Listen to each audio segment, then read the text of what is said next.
Let's talk Tanya for the 27th of Teves of a leap year. In yesterday's Tanya, we explained that a realistic expectation, aspiration for every single one of us is to be a Beinoni. As we explained, a Beinoni requires perfection in thought, speech, and action. Yes, the war can be waging inside me, but when it comes bottom line to what I do, I will do the right thing. I will follow the wishes of the godly soul. How about being a Tzadik?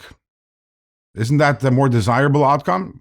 Get rid of the animal soul altogether, give it a knockout punch, or transform it to holiness? Why shouldn't that be my goal? So the Alter Rebbe explains today, yes, while that would be a wonderful thing if it were to happen, but the bottom line is that to be a tzaddik involves not only our thought, speech, and action, but that involves real internal change and a real transformation of our feelings. A tzaddik is someone who walks around day and night, filled, suffused with a love for God. The tzaddik regards all the worldly pleasures and delights with disdain, with revulsion, and practically speaking, that's not something that everyone can accomplish. In fact, the ability to be a tzaddik, the Alter Rebbe says, is a special gift that is granted to certain souls. In other words, there are certain souls that come down here into this world, and they have the potential through doing work to become a tzaddik. Most of us, no matter how hard we will work and become higher and higher and greater until we reach the level of Beinoni. Then we hit our ceiling, and we can't go beyond that.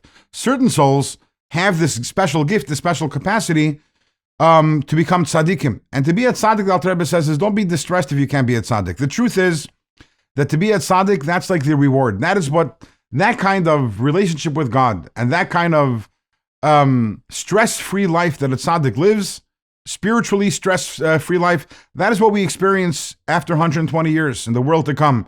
For most of us, this world is the work and the next world is the reward. Tzaddikim are those, the precious few who are given the gift that they can experience the reward over here in this world. But that's not something which is a practical expectation for the most of us. And with this, the Alter Rebbe explains, the Talmud tells us that Eov, Job, he turns to God at a certain point and he says, God, you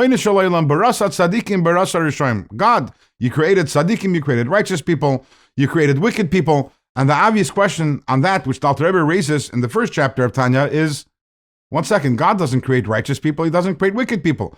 God creates human beings, and then the human being chooses, we all have free choice, we choose whether to be righteous or whether to be wicked. But Alter Rebbe says, Barasa tzaddikim, what does it mean, God, you created righteous people? That means you created certain people with special souls that have the ability to become a tzaddik if they do the work.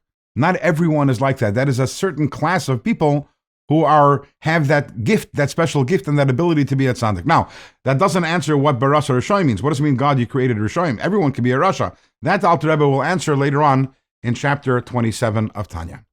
In tomorrow's Tanya, the Alter Rebbe is going to backtrack just a bit on this assertion that we should not aspire to be a tzaddik.